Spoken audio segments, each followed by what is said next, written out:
আজকের ভিডিওটি খুবই স্পেশাল, বিশেষ করে তাদের জন্য যারা জানতে চেয়েছেন কিভাবে একটা ভিডিওকে অপটিমাইজ করতে হয়। আপনাদের সকলের এই ভিডিওটি দেখা উচিত, কারণ বেশিরভাগ মানুষ এতদিন ভুল পদ্ধতিতে ভিডিও অপটিমাইজ করে আসতেছে। এবং আপনি নিশ্চিত থাকেন এই ভিডিওতে ভিডিআইকিউ দিয়ে কোনো কাজ দেখানো হবে না। আহারে ভিডিআইকিউ, তোমাকে ছাড়া একটা ভিডিও অপটিমাইজ করা কি সম্ভব? অনেকের মতে তুমি নাকি ইউটিউবের প্রাণ, ইউটিউবের গেম চেঞ্জার। আজকে তোমাকেই ছাড়া কাজ করব। এই ভিডিওটি আমি 4টি ভাগে ভাগ করেছি। প্রথমে জানব এসইও জিনিসটা কি এবং এইটা কিভাবে ওয়েবের সাথে কাজ করে। এই পোর্শন নিয়ে আলোচনা করার উদ্দেশ্য একটাই, যাতে করে আপনারা বুঝতে পারেন ইউটিউবে এসইও জিনিসটা নেই। এসইও বিষয়টা শুধুমাত্র ওয়েবের ক্ষেত্রে প্রযোজ্য। তারপরে আলোচনা করব ইউটিউবের সার্চ এবং ডিসকভারি সিস্টেম সম্পর্কে, যেটা খুবই ইম্পর্টেন্ট। এরপর আলোচনা করব কিভাবে একটা ভিডিওকে অপটিমাইজ করতে হয় এবং অপটিমাইজ করার জন্য কোন বিষয়গুলোকে গুরুত্ব দেওয়া উচিত। সবশেষে আলোচনা করব কিভাবে ক্লায়েন্টের ভিডিও নিয়ে কাজ করবেন। সো ভিডিওটি শেষ পর্যন্ত মনোযোগ দিয়ে দেখেন, আর যারা ভিডিওটি না দেখেই উল্টাপাল্টা কমেন্ট করবে তাদেরকে সুন্দর ভাষায় জবাব দেন। Let's dive in.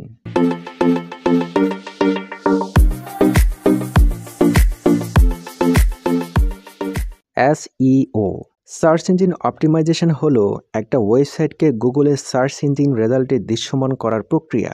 আর এই কাজটা করা হয় একটা ওয়েবসাইটকে অপটিমাইজ করার মাধ্যমে, যেমন content optimisation, content relevant keywords, link popularity, on page SEO, off page SEO, SSL security, speed optimisation ইত্যাদি। যদিও এই ভিডিওটি এসইও শেখানোর উদ্দেশ্য নয়, তবে ছোট্ট করে একটা হিন্ট দিই, আপনার ওয়েবসাইট যদি প্রপার স্পিড অপটিমাইজড না হয় এবং ব্যাড ইউজার এক্সপিরিয়েন্স হয়, তাহলে আপনি যতই এসইও করেন, যতই on page SEO, off page SEO backlink করেন, আপনার এই ওয়েবসাইট গুগলের সার্চ ইঞ্জিন রেজাল্টে র্যাঙ্কিং হবে না। As simple as that. এবার ব্যাখ্যা করা যাক গুগল সার্চ কিভাবে কাজ করে।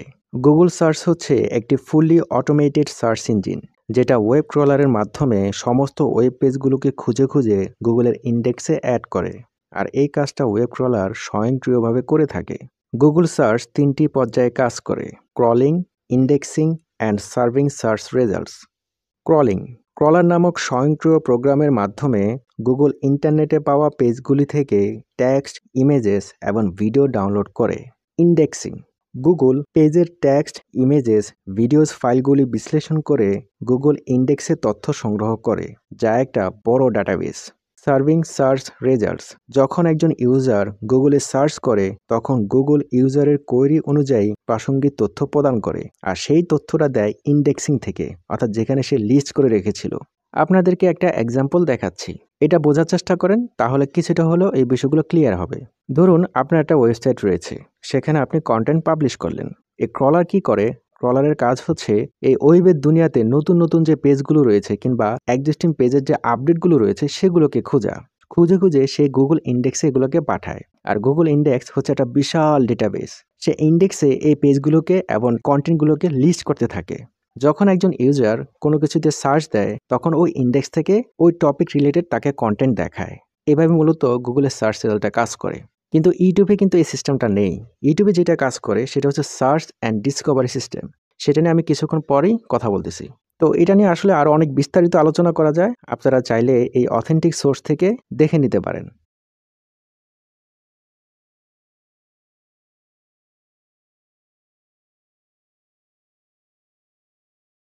এবার চলুন সার্চ এবং ডিসকভারি সিস্টেম কিভাবে কাজ করে সেটা নিয়ে কথা বলি। টপিক শুরু করার আগে আমি আপনাদেরকে একটা এক্সাম্পল দিই। আপনারা এই এক্সাম্পলটা যদি চিন্তা করতে পারেন, তাহলে ইউটিউবের সার্চ এবং ডিসকভারি সিস্টেম কিভাবে কাজ করে এটা অনেকটা আপনাদের কাছে পরিষ্কার মনে হবে। ধরুন আপনার সামনে একটা স্টোর রয়েছে এবং এই স্টোরে একটা মানুষের যা দরকার সব কিছু আছে।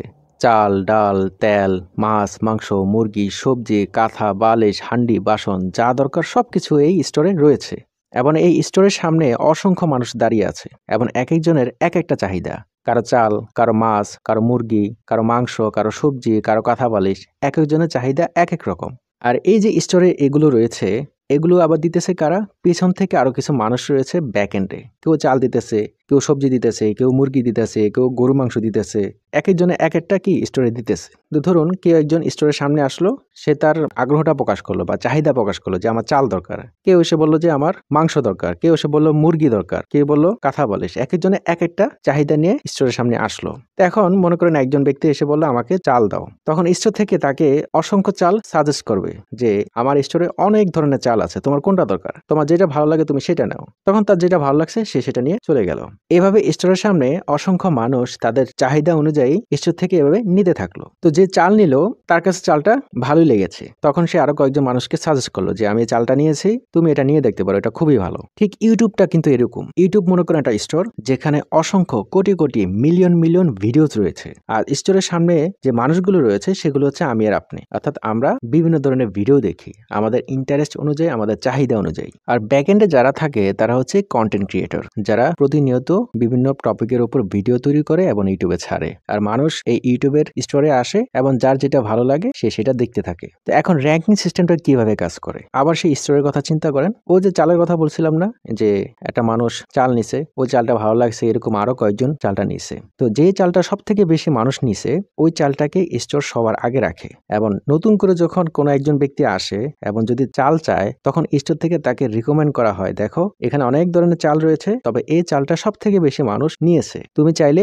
এটা নিতে পারো বা টেস্ট করতে পারো। ঠিক তেমনি ইউটিউবের ক্ষেত্রে বিষয়টা এভাবে কাজ করে। মনে করেন ভিডিও এডিটিং, এটা নিয়ে কিন্তু অসংখ্য ভিডিও রয়েছে, শত শত হাজার হাজার ভিডিও রয়েছে, তাই না? ধরেন আপনি একজন ভিডিও এডিটর, আমি একজন ভিডিও এডিটর। মনে করেন ক্যাপকাটের কোনো একটা ফিচার নিয়ে আপনি একটা ভিডিও এডিটিং টিউটোরিয়াল তৈরি করলেন, আমি একটা ভিডিও এডিটিং টিউটোরিয়াল তৈরি করলাম। এখন আপনিও ইউটিউবে দিলেন, আমিও ইউটিউবে দিলাম। দেওয়ার পর এই ভিডিওটা বিভিন্ন মানুষের কাছে রিকমেন্ড করা হলো। এখন দেখা গেল যে এই ভিডিওর ইমপ্রেশন রেটটা বা সিটিআরটা আপনারটা সব থেকে বেশি, কিন্তু আমার সিটিআরটা খুব একটা ভালো না, বাট আমার এভারেজ ভিডিও রেশনটা খুব ভালো। তো প্রথম দিকে ইউটিউব আপনার ভিডিওটাকে আমার থেকে একটু উপরে রাখবে, অর্থাৎ আগে রাখবে আর কি। তারপর দেখলো যে আপনার ভিডিওটা মানুষ ক্লিক করার পর খুব একটা দেখতেছে না, এ তো কয়েক সেকেন্ড দেখে বের হয়ে আসে। কিন্তু আমার ভিডিওটা মোটামুটি অনেক মানুষ দেখতেছে এবং অনেকক্ষণ ধরে দেখতেছে। তার মানে কি আমার সিটিআর ভালো না, অর্থাৎ আমার হয়তো বা থাম্বনেল, টাইটেল এগুলো ভালো না, যার কারণে মানুষ খুব একটা ক্লিক করতেছে না। বাট যারাই ক্লিক করতেছে ভিডিওটা বেশিক্ষণ দেখতেছে। আর আপনার টপিক ভালো না বা বোঝানোর স্টাইলটা ভালো না, কিন্তু আপনার সিটিআর ভালো, যার কারণে মানুষ ক্লিক করতেছে। তখন ইউটিউব কি করবে, এটা জাস্ট আপনাদেরকে বোঝানোর জন্য বলছি, এটা আরো ডিপলি আরো বিস্তারিতভাবে কাজ করে। তখন দেখবে যে আপনার CTR rate, average video ration এটা কেমন, এবং আমার CTR rate, average video ration এবং অডিয়েন্স রিটেনশন কিরকম সেগুলো দেখে। যদি দেখে যে আপনার ইমপ্রেশন রেট ভালো কিন্তু আমার এভারেজ ভিডিও রেশন ভালো এবং আরো অন্যান্য বিষয়গুলো ভালো, তখন কি করবে, আমার ভিডিওটাকে আসতে আপনার ভিডিওর উপরে দিয়ে দিবে, অর্থাৎ আপনার ভিডিওর আগে রাখবে। এখন মনে করেন এই একই টপিকের উপরে আরেকজন একটা ভিডিও ছাড়লো, ক্যাপকাটের একটা নতুন ফিচার আসছে, সেটা নিয়ে আপনিও কথা বলছেন, আমিও কথা বলছি। এখন নতুন একজন এসে এই সেম টপিক নিয়ে একটা ভিডিও তৈরি করলো এবং তার ভিডিওটা আরো বেশি দুর্দান্ত, তার টপিক ভালো, বোঝানোর স্টাইল ভালো, এবং এমন কিছু বিষয় দেখাইছে যেটা আপনিও দেখেন নাই, আমিও দেখা নাই। এখন কম্পিটিশনে কে, আগে আপনি ছিলেন, আমি ছিলাম, এখন নতুন একজন আসছে, তাই না? তার সবকিছুই ভালো এবং সেটা এত ভালো পারফর্ম করছে, তখন ইউটিউব কি করবে, আপনার এবং আমার ভিডিওর তুলনায় ওই ভিডিওটাকে আগিয়ে রাখবে। As simple as that. এইভাবে মূলত কাজ করে ইউটিউব। এবার আসুন ইউটিউব থেকে যে বিষয়গুলো বলা হয়েছে সেগুলো ব্যাখ্যা করা যাক, অর্থাৎ ইউটিউবের সার্চ এবং ডিসকভারি সিস্টেম কিভাবে কাজ করে। ইউটিউব হোম পেজে সার্চ হোক বা সাজেস্ট করা হোক, ইউটিউবের রিকমেন্ডেশন সিস্টেম মূলত দর্শকদের জন্য ভিডিও খুঁজে বের করে, rather than viewer for videos. অ্যালগোরিদমের দ্বারা ভিডিওগুলি পুশ আউট বা প্রমোট করা হয় না, বরং প্রতিটি ব্যবহারকারী যখন ইউটিউবে যান তখন তাদের জন্য ভিডিও পুল করে আনা হয়। সার্চ এবং ডিসকভারি সিস্টেমের মূল লক্ষ্য হচ্ছে প্রতিটি দর্শককে সেই ভিডিওগুলির সাথে মেলানো যা তারা সবথেকে বেশি দেখতে পছন্দ করে এবং উপভোগ করে। ভিডিওগুলি শত শত সংকেতের উপর ভিত্তি করে র্যাঙ্ক করা হয়, যা মূলত দুইটা ক্যাটাগরির মধ্যে পড়ে: ভিউয়ার পার্সোনালাইজেশন এবং ভিডিও পারফরম্যান্স। ইউজারের পছন্দের সিগন্যালের উপর ভিত্তি করে ভিউয়ার পার্সোনালাইজেশন কাজ করে, যেমন তারা কোন ভিডিও দেখতে পছন্দ করে, কোন ভিডিও তারা ইগনোর করে, কোন ভিডিও তারা ডিসমিস করে, কতবার একটি চ্যানেল বা একটা টপিক দেখে, এবং আরো অনেক কিছু। এই যে এখানে যেটা বলছে এন্ড মাচ মোর, এটার মানে কি জানেন? এটার মানে হচ্ছে যে ইউটিউব থেকে যে বিষয়গুলো বলা হয়েছে সেগুলো তো আমরা বুঝলাম, এগুলো ছাড়াও আরো অনেক কিছু বিষয় দেখে, আরো অনেক ফ্যাক্টর রয়েছে যেগুলো আমাদেরকে তারা বলেনি, যেগুলো ইউটিউবের ব্যাক এন্ডে কাজ করে। আমার কথা বুঝতে পারছেন? তারপর হচ্ছে ভিডিও পারফরমেন্স। যেই কন্টেন্টটা রিকমেন্ড করা হয়েছিল সেটা ভিউয়ারদের সাথে কতটা ভালো এঙ্গেজ ছিল, যেমন দর্শকরা কি ভিডিওটি দেখতে পছন্দ করেন নাকি ইগনোর করেন বা ভিডিওটি দেখতে আগ্রহী না। যদি তারা ভিডিওটি দেখে তাহলে ভিডিওটা কতক্ষণ ধরে দেখলো এবং কতবার ভিডিওটি দেখলো। এখানে তাদের সিস্টেম অ্যাভারেজ ভিউ ডিউরেশন এবং অ্যাভারেজ পার্সেন্টেজ ভিউড এই বিষয়গুলো র্যাঙ্কিং জানার সংকেত হিসেবে দেখে এবং সবশেষে দর্শক ভিডিওটি কি উপভোগ করেছে। এছাড়া একটা ভিডিওকে গ্রো করানোর জন্য ইউটিউব আরও 3টা মেজর ফ্যাক্টর বিবেচনা করে: টপিক ইন্টারেস্ট, কম্পিটিশন এবং সিজনালিটি। সবশেষ ইউটিউব যেটা রিকমেন্ড করেছে সেটা হচ্ছে আমাদের অ্যালগোরিদম কিভাবে কাজ করে সেটা নিয়ে চিন্তা না করে বরং তোমার দর্শকরা কি পছন্দ করে তার উপর মনোযোগ দাও। আমার কথা বুঝতে পারছেন? এখানে মেইন ফ্যাক্টর হচ্ছে আপনার কন্টেন্ট। আপনার কন্টেন্ট যদি ভালো হয়, মানুষ যদি আপনার কন্টেন্টের সাথে এঙ্গেজ থাকে, ইউটিউবের রিকমেন্ডেশন সিস্টেম আপনার ভিডিওকে অটোমেটিকলি র্যাঙ্ক করাবে। এই যে ইউটিউব থেকে যে বিষয়গুলো বলা হয়েছে এগুলো যদি আপনি খুব ভালোভাবে বোঝেন তাহলে এখান থেকে আপনি অনেক উত্তর পেয়ে যাবেন। এজন্য এই বিষয়গুলো বারবার শুনেন এবং বোঝার চেষ্টা করেন যে এখানে কি বলা হয়েছে। এগুলো যদি আপনি ডিপলি অ্যানালাইসিস করতে পারেন এবং বুঝতে পারেন তাহলে কন্টেন্টের জন্য আপনার কি করা দরকার, কি করা উচিত সেগুলো আপনি নিজেই বের করে ফেলবেন। এবার আসুন ভিডিও অপটিমাইজেশন নিয়ে। একটা ভিডিওকে অপটিমাইজ করার জন্য যে বিষয়গুলো গুরুত্বপূর্ণ তা হচ্ছে কন্টেন্ট, থাম্বনেল, টাইটেল এবং ডেসক্রিপশন। মেইন বিষয় হচ্ছে আপনার কন্টেন্ট। এই যে চারটা দেখেন না, এখানে কন্টেন্টে রেখেছি 70%, থাম্বনেল, টাইটেল এবং ডেসক্রিপশনে রেখেছি 15%, আর বাকি 15% হচ্ছে মাচ মোর। মাচ মোর মানে হচ্ছে ওই যে ইউটিউব থেকে যেটা বলা হয়েছে অ্যান্ড মাচ মোর, অর্থাৎ ইউটিউব এমন কিছু বিষয় দেখে আরও যেগুলো আমরা জানি না বা আমাদেরকে জানানো হয় নাই। এই রেশিওটা একান্তই আমার ব্যক্তিগত। আপনি চাইলে আপনার নিজের মতো করে চিন্তা করতে পারেন। আপনি কন্টেন্টের 70 জায়গায় আপনি 80 রাখতে পারেন আর বাকিগুলোকে আপনি 10-10 করে রাখতে পারেন। অর্থাৎ ইউটিউব থেকে যেহেতু কন্টেন্টের উপর বেশি জোর দেওয়া হয়েছে এজন্য আমি কন্টেন্টে রেখেছি 70%। একটা ভিডিওকে অপটিমাইজ করার জন্য দুইটা বিষয় দরকার। একটা হচ্ছে থিওরিটিক্যাল নলেজ আর একটা হচ্ছে প্র্যাকটিক্যাল এক্সপেরিমেন্ট। একটা ভিডিওকে অপটিমাইজ করার পূর্বে যে বিষয়গুলো আপনার বোঝা উচিত তা হচ্ছে সিটিআর, এভিডি এবং এপিভি। সিটিআর মানে হচ্ছে ক্লিক থ্রো রেট, মানে ক্লিকের থ্রোতে যে রেটটা তৈরি হয়, যে পার্সেন্টেজটা তৈরি হয়। আমি যদি একটু এক্সপ্লেন করি, ধরুন আপনি একটা ভিডিও ছাড়লেন, এই ভিডিওটা ছাড়ার পর ইউটিউব বিভিন্ন মানুষের কাছে এটা রিকমেন্ড করে। এখন সবাই কিন্তু আপনার ভিডিওটা ক্লিক করবে না। আপনার টপিক অনুযায়ী মানুষ এটাকে ক্লিক করবে, কারণ সেখানে তার ইন্টারেস্ট। ওই যে ইউটিউব যেটা বলছে যে ভিউয়ার পার্সোনালাইজেশন। এখন ইউটিউব কত মানুষের কাছে পাঠালো এবং কত মানুষ এটাকে ক্লিক করলো সেটাই হচ্ছে আপনার সিটিআর। আর এই যে ভিডিওটা ক্লিক করলো কিসের ভিত্তিতে ক্লিক করলো? হয়তো আপনার থাম্বনেল দেখে আর না হয় টাইটেল দেখে। তো এইটা ইউটিউব কাউন্ট করে। তারপর হচ্ছে এভিডি, অ্যাভারেজ ভিউ ডিউরেশন, মানে হচ্ছে যে আপনার ভিডিওটা ক্লিক করার পর কত মানুষ এটা কতক্ষণ পর্যন্ত দেখলো সেটা ইউটিউব কাউন্ট করে। এখন আপনার ভিডিওটা যদি 10 মিনিটের হয় সবাই কিন্তু 10 মিনিট দেখবে না। কেউ 5 মিনিট, কেউ 2 মিনিট, কেউ 7 মিনিট, কেউ আবার পুরো ভিডিওটি দেখবে। তবে সেটা একান্তই আপনার কন্টেন্টের উপরে। আপনার ভিডিওটা যখন ইউটিউব বিভিন্ন মানুষের কাছে রিকমেন্ড করেছে তখন কতজন মানুষ ক্লিক করে এই ভিডিওটা কতক্ষণ পর্যন্ত দেখলো, এই টোটাল বিষয়টার উপর আবার অ্যাভারেজ পার্সেন্টেজ ভিউড কাউন্ট করে। সিটিআর যদি ভালো হয় এবং average view duration percentage viewed যদি ভালো হয় তাহলে এই ভিডিওটা র্যাঙ্ক হবে, অর্থাৎ ইউটিউব আরও মানুষের কাছে এটা রিকমেন্ড করবে। তো এইগুলো নিয়ে আপনার কাজ করতে হবে। আপনি যদি একটা ভিডিওর সিটিআর বাড়াতে চান সেক্ষেত্রে আপনার দুইটা জিনিসের প্রতি ফোকাস দিতে হবে। একটা হচ্ছে টাইটেল আর একটা হচ্ছে থাম্বনেল। এখন এই টাইটেলটা কি? এই টাইটেলটা হচ্ছে একটা হুক টাইটেল। এটা কিন্তু আমার কথা না। ইউটিউবে আপনি যান, টাইটেলের উপরে এখানে কার্সর রাখেন, এখানে কিন্তু বলা আছে যে এটা ক্যাচি টাইটেল বা হুক টাইটেল ইউজ করো। এখানে ওই যে আপনার keyword research, high ranking keywords, search volume high, low competition, বা এগুলো সম্পূর্ণ বোগাস। এগুলো হচ্ছে আপনার সময় নষ্ট করে, আর কিচ্ছু না। এগুলোর সাথে ইউটিউবের কোনো সম্পর্ক নাই। ইউটিউব থেকে যেটা বলা হয়েছে তোমাকে একটা হুক টাইটেল ইউজ করতে হবে। এখন হুক টাইটেল আপনি কিভাবে চিন্তা করবেন এটা হচ্ছে আপনার বিষয়। ধরুন আমি একটা হুক টাইটেল চিন্তা করলাম, প্রধান উপদেষ্টাকে বিমানবন্দরে আটকে রাখা হলো। এটা কিন্তু একটা হুক টাইটেল, একটা কিউরিওসিটি কাজ করে যে এই লোককে কেন আটকাবে। এইভাবে আপনাকে হুক টাইটেল চিন্তা করতে হবে। তারপর এরকম হইতে পারে যে ওবায়দুল কাদের বিমানবন্দরে আটক। বুঝতে পারছেন? এটা একটা হুক টাইটেল। তো একটা হুক টাইটেল আপনি কিভাবে লিখবেন? হুক টাইটেল লেখার সময় সবসময় আপনার চিন্তা করতে হবে যে টাইটেলটা যেন সিম্পল হয় এবং আপনার ভিউয়ারদের সাথে একটা ইমোশন কানেক্ট থাকে। সেটা হতে পারে এক্সাইটমেন্ট, শক, ফিয়ার কিংবা আর্জেন্সি। আমি যদি একটা এক্সাম্পল দিই যে 5 tips to earn money online, এটা কিন্তু একটা হুক টাইটেল, কারণ সবাই কিন্তু অনলাইন থেকে আয় করতে চায়। এখন অনলাইনে আয় করার এই 5টা টিপস কি, এটা কিন্তু একটা কিউরিওসিটি কাজ করে। এখন আপনি যদি এটার সাথে একটা এক্সাইটমেন্ট ফ্রেজ বা ইমোশন যদি কানেক্ট করতে চান সেক্ষেত্রে আপনি লিখতে পারেন ইনস্ট্যান্ট রেজাল্টস। তারপর সেখানে যদি আপনি আর্জেন্সি অ্যাড করতে চান সেক্ষেত্রে আপনি লিখতে পারেন ডোন্ট মিস দিস। ফেয়ার এবং শক টাইপের যদি ফ্রেজ বা ইমোশন অ্যাড করতে চান সেক্ষেত্রে আপনি লিখতে পারেন do this or never make money online. আমার কথা বুঝতে পারছেন? এইভাবে আপনাকে একটা হুক টাইটেল চিন্তা করতে হবে এবং টাইটেলের সাথে আপনার ভিউয়ারদের একটা ইমোশন কানেক্ট করতে হবে।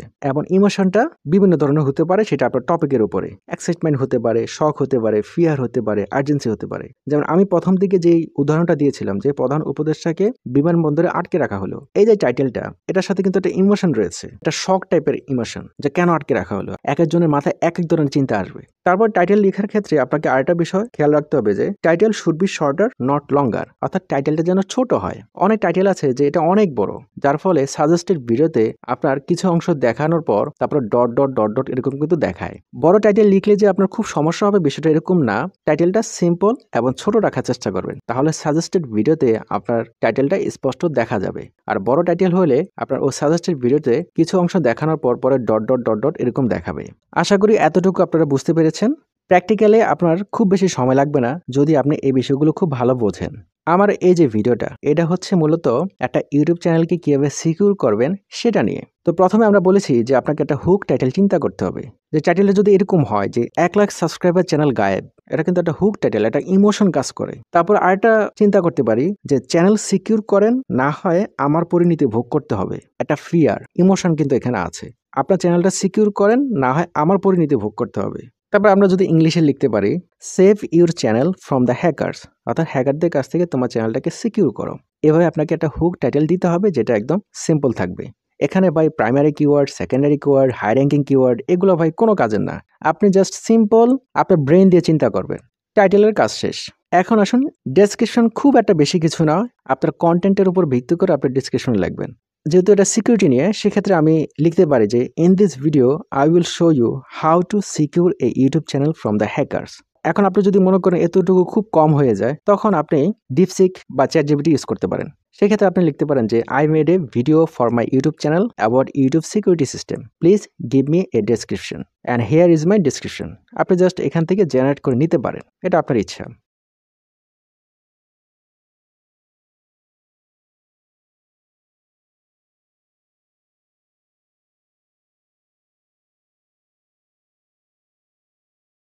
তারপরে ডেসক্রিপশনে আপনি আর অন্যান্য বিষয়গুলো দিতে পারেন। আপনার ফেসবুক লিঙ্ক, ইনস্টাগ্রাম লিঙ্ক কিংবা আপনার ইমেল। তারপরে আপনার কনটেন্টের অনুযায়ী আপনার যদি টাইম স্ট্যাম্প থাকে, এটা আপনি দিয়ে দিতে পারেন। যেমন আমি যে ভিডিওটা তৈরি করেছি আমার কয়টা পার্ট রয়েছে, সেই হিসেবে আপনি এইভাবে টাইম স্ট্যাম্প দিয়ে দিতে পারেন। এবার আসুন থাম্বনেল নিয়ে একটু কথা বলি, কারণ মোস্ট ইম্পর্টেন্ট হচ্ছে আপনার থাম্বনেল, অর্থাৎ আপনার ভিডিওটাকে ক্লিক করার জন্য। এই যে একটা থাম্বনেল দেখেন যে সিকিউর ইউর ইউটিউব চ্যানেল, এটার কালার গ্রেডিয়েন্ট খুব একটা কিন্তু অ্যাট্রাকটিভ না, বা এটাতে এমন কিছু নাই যেটা আপনাকে আটকে রাখবে। আপনাদেরকে আরেকটা জিনিস দেখায়, খুব সুন্দর একটা টুল, এটা থাম্বনেলের জন্য খুবই কার্যকরী। সেটা হচ্ছে thumbnailpreview.com। এখানে যাওয়ার পর আপনি জাস্ট টাইটেল দিবেন এবং যে থাম্বনেলটা আপনি তৈরি করেছেন সেটা আপনি আপলোড দিবেন। অর্থাৎ আপনি আপনার ভিডিওতে আপলোড দেওয়ার আগে এই থাম্বনেলটা দেখতে কেমন সেটার প্রিভিউটা আপনি দেখে নিতে পারেন। এটা খুবই চমৎকার একটা টুল। তো আমি আমার থাম্বনেলটা দিলাম, দেখেন এটা কিন্তু খুব একটা অ্যাট্রাকটিভ না, কারণ এখানে এমন কিছু নাই যেটার মাধ্যমে ভিউয়ারদেরকে আটকে দিতে পারে। ঠিক এই থাম্বনেলটা দেখুন, তাদের চ্যানেল কেন সুরক্ষিত। এটা কিন্তু খুবই চমৎকার একটা থাম্বনেল। এই যে যাদেরকে বসানো হয়েছে, মানে এদেরকে সবাই কম বেশি চিনে। তো এরা যেহেতু এত বড় বড় ইউটিউবার, তাহলে এদের চ্যানেল কিভাবে সুরক্ষিত করে, এটার মধ্যে কিন্তু একটা কিউরিওসিটি কাজ করে এবং এটা দেখলেই কিন্তু মানুষ ক্লিক করবে। এবং এটা যদি আমি আপলোড দিয়ে দেখি,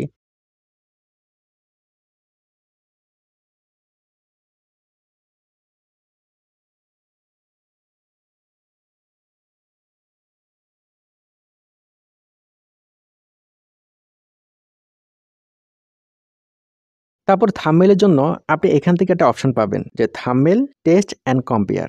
এটাকে বলা হয় এবি টেস্টিং। আপনি ৩টা থাম্বনেইল ৩ রকম দিতে পারেন। তখন ইউটিউব আপনার ভিডিওটাকে যখন রিকমেন্ড করবে, একটা থাম্বনেইল দিয়ে একেকজনের কাছে পাঠাবে এবং যে থাম্বনেইলটা ক্লিক সবথেকে বেশি হবে সেটাই ইউটিউব টেস্টিং এর টপে রাখবে এবং একটা নির্দিষ্ট সময় পর্যন্ত এই টেস্টিংটা চলতে থাকে। সেটা হতে পারে ১০ দিন, ১৫ দিন। আপনারা এই ফিচারটা ইউজ করতে পারেন এবং এটা নিয়ে অলরেডি আমার একটা ভিডিও রয়েছে।